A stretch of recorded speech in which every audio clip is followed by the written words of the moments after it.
Linda has a PhD from Arizona State University in the field of object-based design metrics and a background that includes university teaching and industry work in telecommunications, avionics, and strategic weapons systems. Today, Linda is going to talk about incentives. Why or why not? Welcome, Linda. Thank you so much. It's a pleasure to be here. Wouldn't it be wonderful? We could all be together instead of yet another Zoom meeting. So let me begin with appreciation.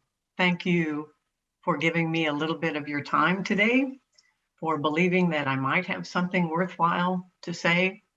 So we're going to talk about incentives. And what we know is that humans, as long as we have been in tribes, small groups, we have used incentives. It's something that we do naturally.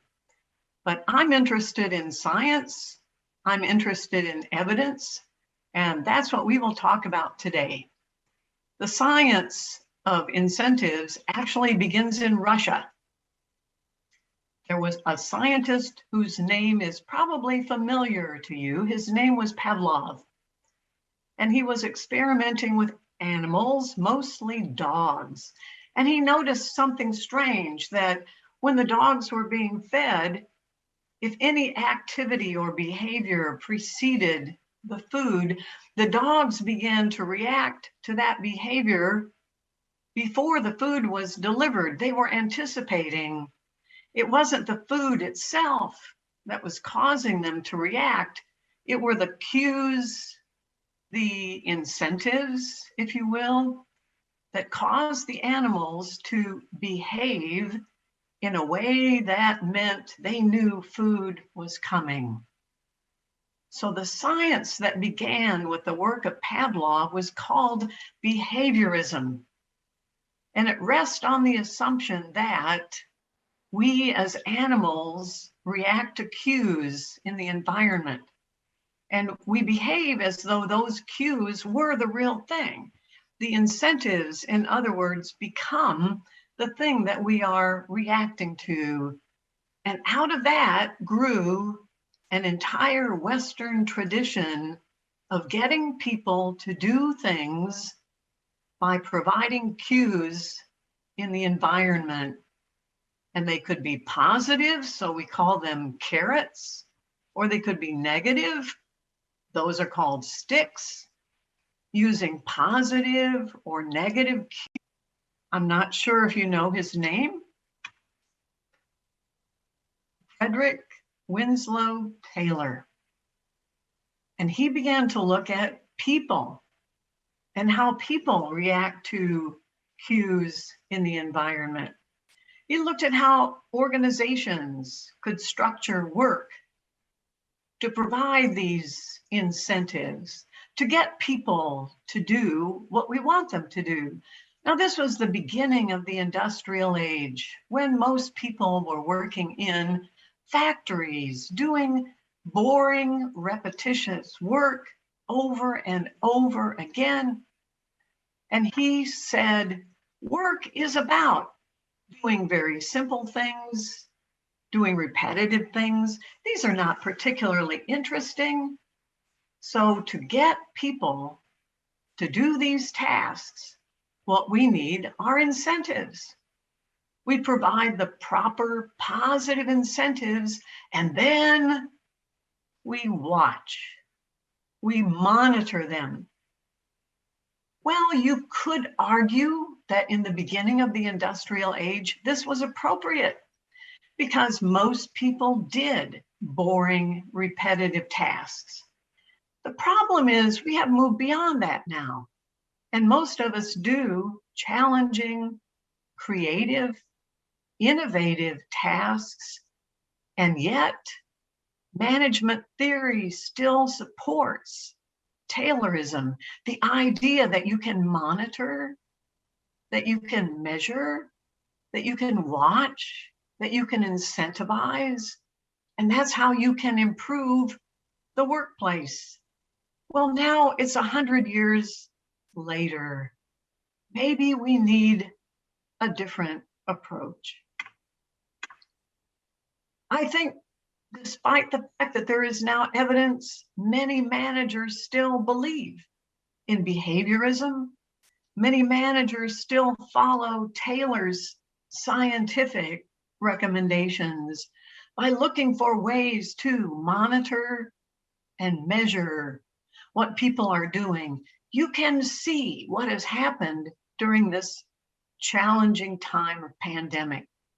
Many managers have been frustrated because they haven't been able to monitor and measure, to look for the power of incentives in getting people to perform as they would like.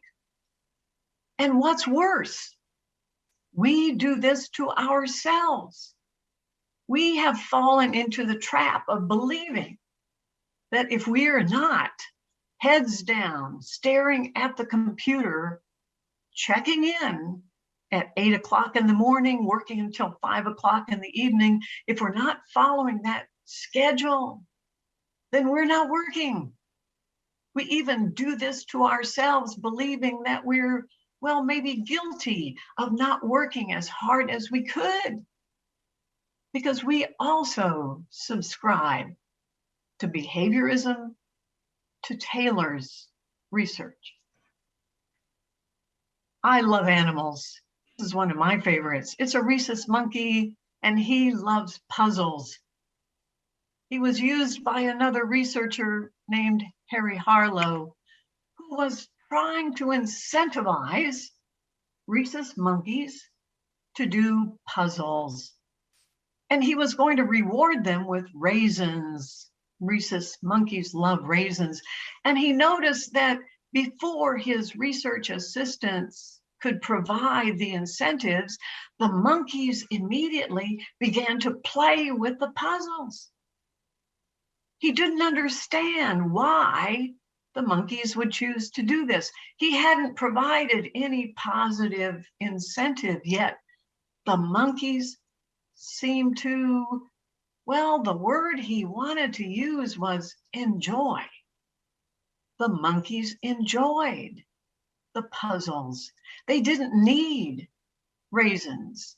They played with the puzzles because they wanted to play with the puzzles. And out of this research came the realization that there's something else.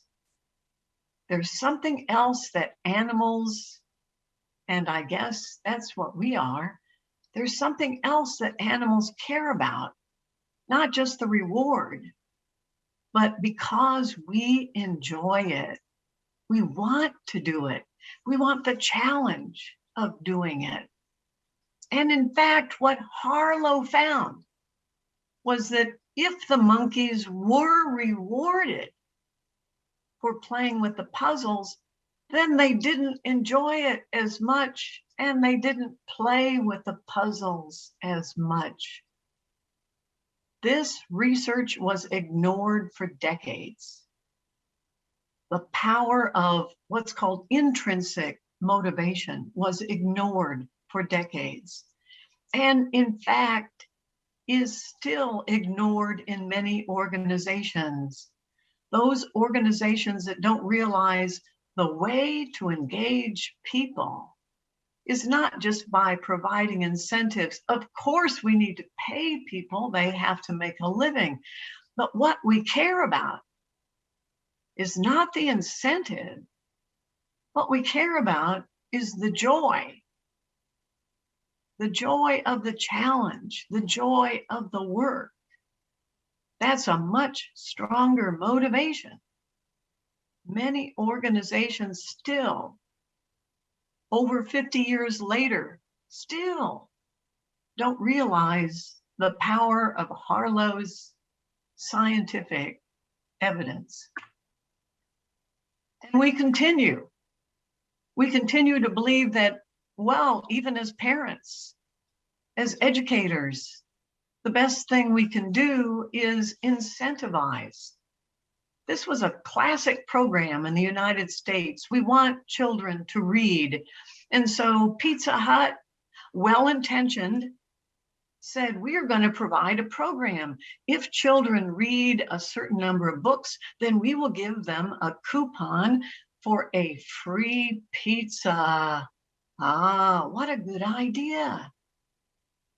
Unfortunately, what the data showed was that in order to get the free pizza, children would read through a number of very easy books, simple books, just to get the free pizza. And what they learned from this experience was not about joy, was not about loving to read. What they learned was, if you do what you're incentivized to do, then you will get a reward of some kind. The work around this research has been done at Harvard Business School by a very famous researcher, Teresa Amabile. And I will refer to her work throughout this talk. I encourage you to search on her name for lots of interesting research about what it is that makes work enjoyable. And it begins with what makes reading and education enjoyable for children. Because yes, this program was very successful, but it had an unintended consequence. It produced a lot of fat kids who ate a lot of pizza. And what they learned was, I read because I want free pizza. I don't read because I enjoy reading, exactly as Harlow's rhesus monkeys had shown 50 years ago. Incentives destroy. Incentives get in the way of. Incentives prevent.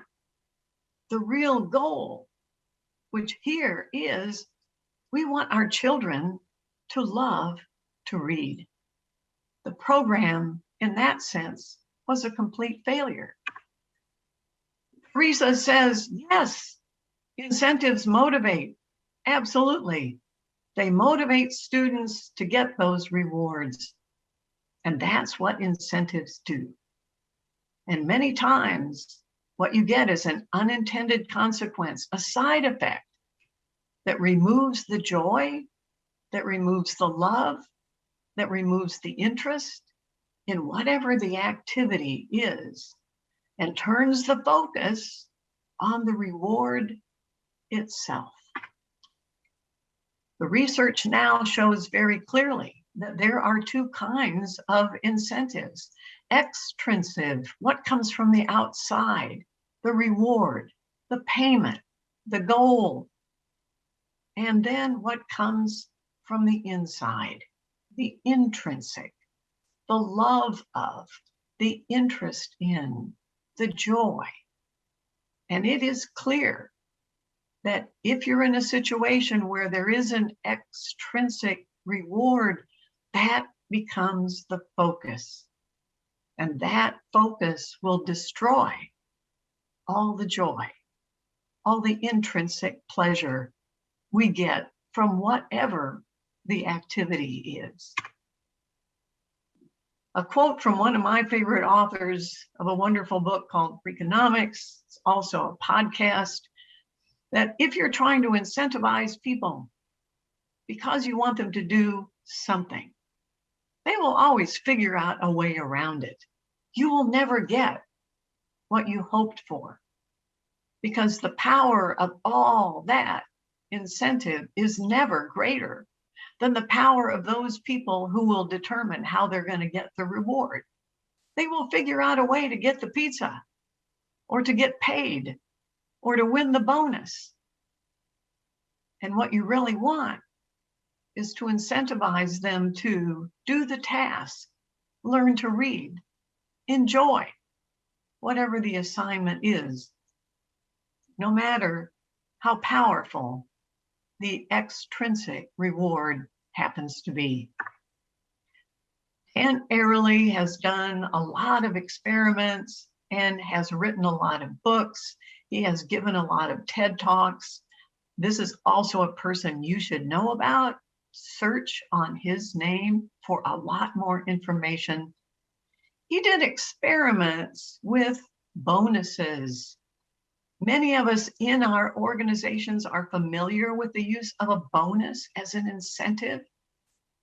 And in his research, he showed that levels of bonuses, small amounts compared to medium amounts, compared to large amounts, had an interesting effect on the tasks assigned. What his research showed is that there was essentially no difference between a small incentive and a medium one. The results were pretty much the same. What was surprising about his research is that a very large bonus actually made performance worse. Those who were offered a huge amount of money did not perform as well as those just offered a small amount or a medium amount.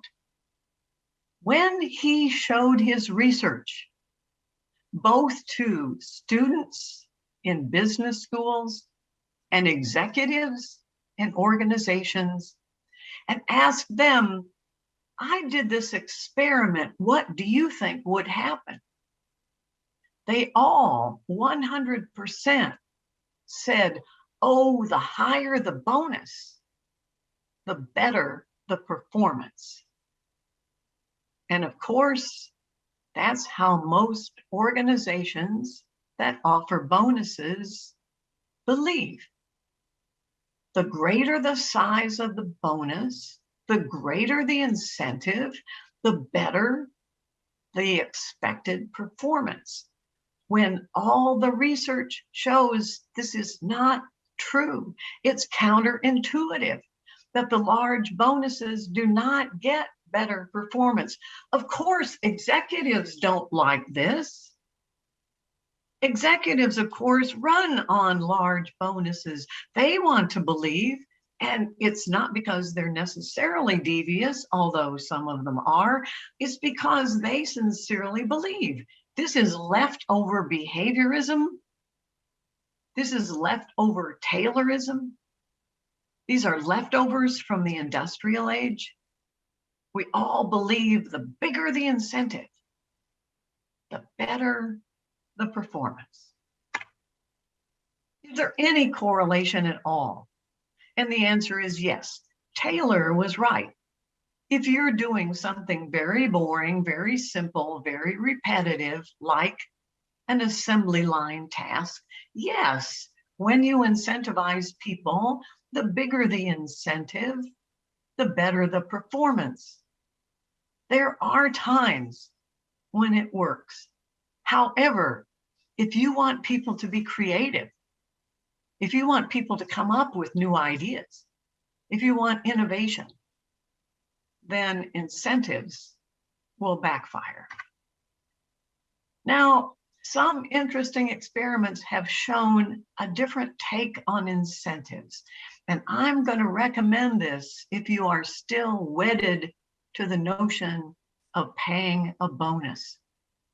And it rests on a cognitive heuristic that we all carry, which is we don't like to lose. In fact, we don't like to lose strongly enough that is more powerful than wanting to win. So use that.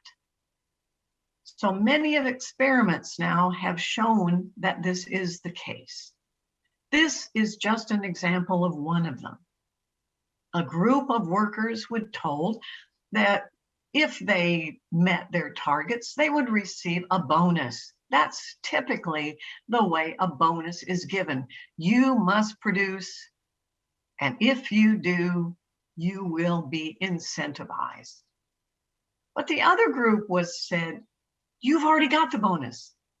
We are provisionally putting it in your bank account. you've already got it. Now, if you don't meet your target, then we will take that bonus back. It should be the same, shouldn't it? Whether you get the bonus after you meet the goal or whether you've provisionally been given the bonus, and if you don't meet it, we will take it away. Shouldn't those be equivalent? And the answer is no. Because we have loss aversion, because we hate to lose, the workers in the second group worked harder to meet their goals. So this initial work was done by John List and Tanjim Hossein, and it has been validated over and over. If you really want to use an incentive, give it, and then say we will take it away if you don't meet your target. An interesting experiment for those of you who are looking to the new year and maybe want to start exercising. An experiment was done to incentivize people to get them to exercise. In the first group, they were given a certain amount of money. Here it was $42. Then they said, if you don't exercise, every day that you don't exercise, we will take away $1.40. That's not a lot of money. To the other group, they said, we're going to give you $1.40 for every day you exercise. Again, those should be equivalent.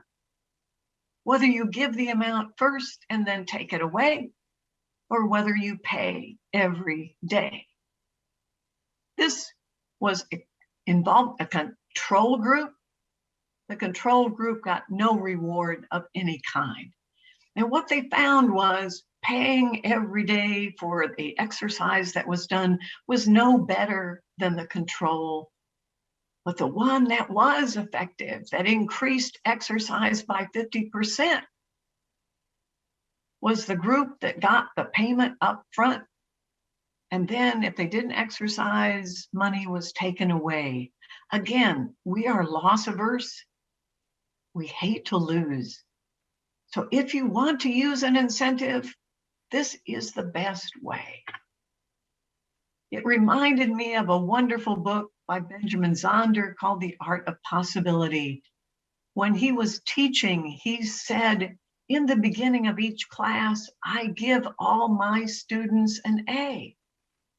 As long as they continue to do the work, they will keep it. If they fail to do the work, then I will take it away. And his students are always successful. Maybe we should do this with our students. Give them all an A in the beginning and say, this is yours. All you have to do is the expected work. And at the end, you'll still have it. We won't take anything away. We know that there are two motivating factors in our brains. When we see an advantage to ourselves, our brains like that. We get a big surge of a hormone called dopamine.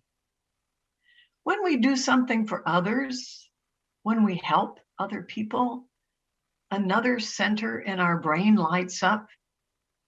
And what neuroscience shows us about these two centers is we cannot activate them both at the same time.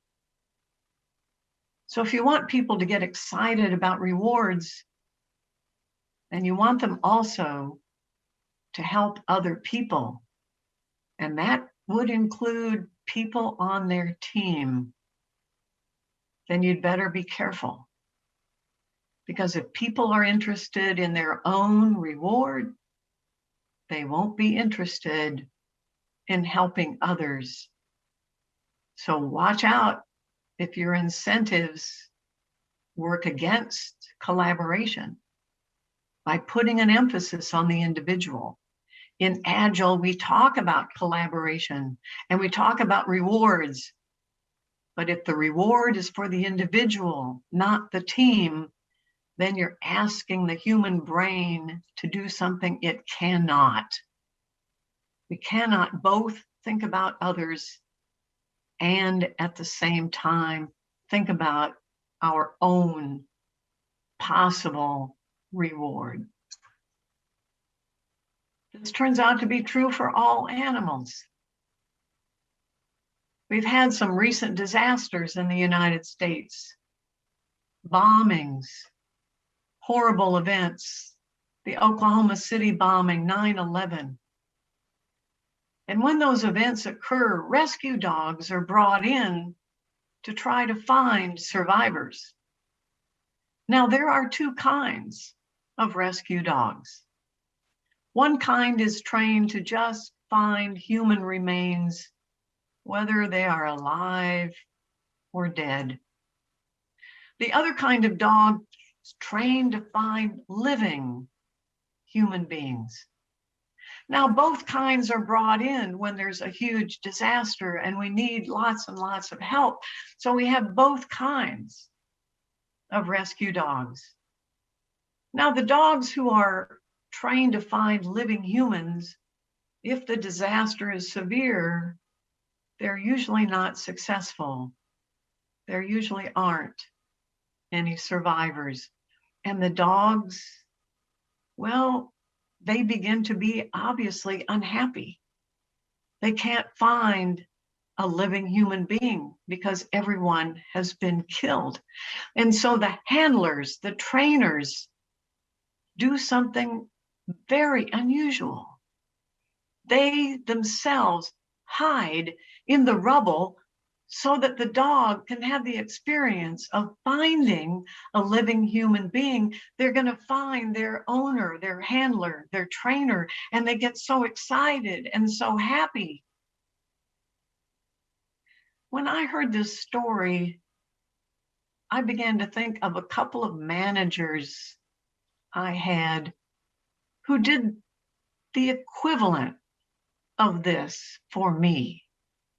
And I'm wondering if you've ever had a manager who would have done the equivalent of hiding in the rubble for you so that you would have a sense of purpose, a sense of joy in your work. I had a manager once on an avionics project that was there as soon as we were early in the morning, who stayed late with us. Even though he wasn't writing code, he wanted to be with us. He did everything he could for us. I've never forgotten that manager. He was one of the best I ever had. If I had been a rescue dog, he would have been hiding in the rubble for me. That's what management is. This is an experiment that Dan Ariely did with Lego robots. A lot of people love Legos. And so he thought this would be a natural for the experiment. He brought people in to his lab and he said, would you like to build a Lego robot? And if you do, we will pay you. For the first robot you build, we will pay you $2. And after that, we will deduct 11 cents. So we're going to pay you a little less for the second one. And then we'll deduct another 11 cents for the third, and so on. And you can build as many as you want, and we will pay you on this sliding scale. We will pay you for the number of robots you build. Now, there were two groups. In the first group, all the robots that were created by each member of the group were all lined up. Everyone in that particular group could see how many robots they had made. They could have a little display of their work. And when they were finished, they would say, all right, I don't want to build any more robots. And they would be paid. And then they would leave the lab And at that point, of course, the lab assistants would break up the robots and put all the Lego pieces back in the boxes. Now, in the second group, they were paid the same, made the same offer. You can build as many as you want on the sliding scale. But when they began to build another robot in this second group, the graduate students did something strange. They began to dismantle the robot that particular person had just built. So while the person in the experiment was building the next robot, they could see that the robot they had just finished was being destroyed right in front of them. Would you think that would make a difference in how many robots? They were being paid the same amount. The answer, of course, is it did make a difference. On average, the people in the first group built about 10.5 on average robots, actually 10.6. And Early's results showed that if people really enjoyed building Legos in the first group, they did a lot more than in the second when they could see the robots destroyed. So his quote is, if you put people who enjoy something in an environment where they don't feel that they have any purpose, then you will essentially kill any joy they have in doing that task. This has been verified by a series of experiments, again done by Teresa Amabile. She wrote an entire book about software developers and what it is that brings joy. It's not incentives. It's feeling that we have purpose and that we make a difference, that we make progress. So the name of her book is called The Progress Principle. And in it, she says, of all the events that can engage people, this is the most important. Feeling that we made a difference, that today we were able to move forward, that today, even if it was a small step, we could see that we made a difference by what we did. So the important findings to come out of all this research is we care. We care about what we do. Our work is important to us. I can say that as someone who is almost 80 years old.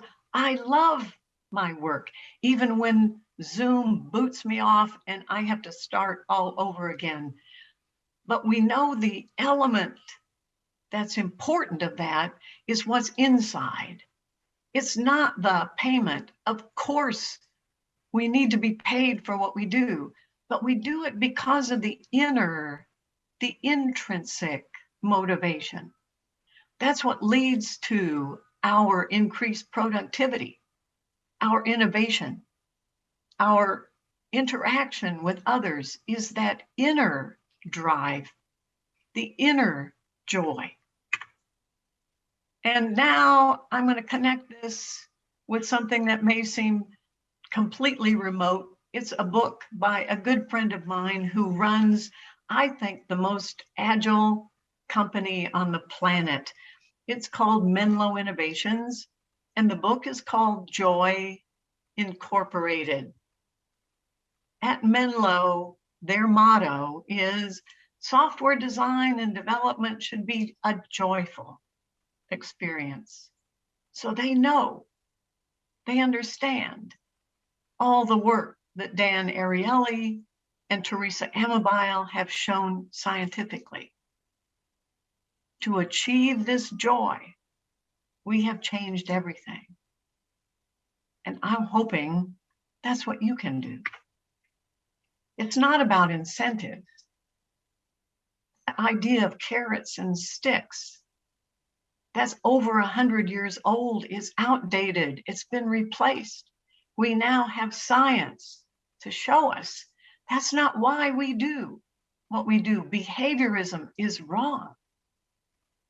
What the research shows is that it's about purpose. It's even the case for rescue dogs. It's about purpose. Why am I here? It's about making progress, even in small steps. It's about joy. Look for that in your work. If you're a manager, think about that for your teams. It doesn't have to be a giant step. It's something small that means something to your team. Sometimes as a manager, you just have to listen. What is it that your team is telling you? And that for all of us, we have to listen for that in our work. What is it that we care about? What is it that will help us learn? What is it that brings us joy? And when we have that, we should be grateful. So I'm going to close with an appreciation again for all your time, especially waiting for me to come back after I got booted off by Zoom or perhaps my internet connection. I'm not sure which. And if we have time, I'm happy to take questions. Should I stop sharing now? Yes, you can. Hi there. Okay. Thank you so much for this awesome talk again. First of all, I would love to share with you some of the comments here are really amazing. Linda Rising is definitely the warmest thing on this cold and snowy day. It's snowing in Hungary right now, and thank you for being with us all over here in Budapest. And it is an honor listening to you again. And we also have a question. If companies shouldn't motivate people to do their best, how can they? Let them do whatever they want or enjoy. What's the chance of it being aligned with the company's goals and deliverables? You know, it's not so much about the goals, because you do have to set goals for your team members. You have to do that. It's how they are rewarded. Of course, they are going to be paid, absolutely. But if they believe that by extra bonuses or incentives that they're going to create a productive work environment, they need to look at the research. The research shows that the reward should be for the team. The reward should be for the things they want. If they want the team to collaborate, they should reward that. There have been so many research studies that show when teams are rewarded, teams do better. When individuals are rewarded, then that conflict arises. And individuals may work hard to do better, but now the teams suffer. So organizations need to realize that when you incentivize, you have a conflict unless you reward the whole team. That's really what you want. You want to reward collaboration. Thank you. I think that's very insightful. Here is another question that has gotten a few upvotes. As a parent, how could I motivate my child for better grades than he currently has? So this is another talk I give. It's on the agile mindset. And it's not so much there about rewards, it's how you talk to your children, what words you use. And the words that you use should have to do with progress and working hard. So instead of saying, oh, you're the absolute best in mathematics, or you're the most talented violin player, or you're the prettiest girl in the class, you should say, oh, you've been working hard on your violin. I hear you've been practicing. That's good. That's how you get better. Oh, you got a good grade on your math test. That means you've been studying hard. You've been working. You've been working on your math, so now you're doing well. So it should be about the work. It should be about making progress. It should be about incentivizing what you want. Oh, you are reading a lot now. You seem to be enjoying your reading. Instead of some goal of reading 10 books. I hope you will read 10 books by the end of the semester. That is the wrong goal. The goal is, I see you seem to be enjoying your book. I see you are practicing your piano. That's good, you're getting better. Oh, I love your drawings. Look at these colors. Tell me how you decided to draw this house in the woods. How did you decide on the colors for the trees? Talk about the work. Talk about the progress. Talk about what you want, not the grade, and never say, oh, you're so talented. Oh, you're the best. That's from the work of Carol Dweck, who wrote a book called Mindset about how to talk to your children. Thank you for sharing that. I love that you brought growth mindset into this conversation. And we have another question. I have someone in my team who is more interested in another area in another team. How can I find the balance between her exploring something she's passionate about while also being productive now? So in Agile, we have an expression that says, do this and. So we often think that a decision means you can only do one or the other. And there are so many cases where if someone has passion for, an interest in, and a belief in the importance of something, they can do both. Find a way for this person to not only contribute to your team, but also look to her other interests.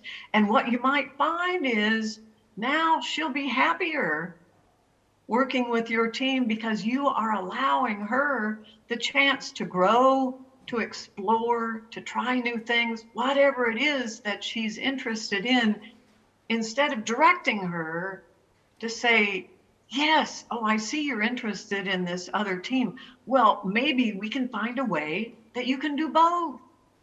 So in Agile, it's all about, and is there a way we can do both of these things instead of saying, oh, you must do this or that? Maybe we can find a way for you to do both, especially if you care. If you really care about it, that's the best thing you can do for anybody, is to encourage them to do something when they really care about it. Encourage that passion and that interest, and you'll harness all of that energy, and then that person will be better for you. I love that. Thank you so much. I can see that we don't have any more questions, so let me share with you our little gift. We are going to be sending this to you in the mail. Thank you again. Thank you for concluding our Stretch Conference. This was, again, a very amazing talk. Thank you so much.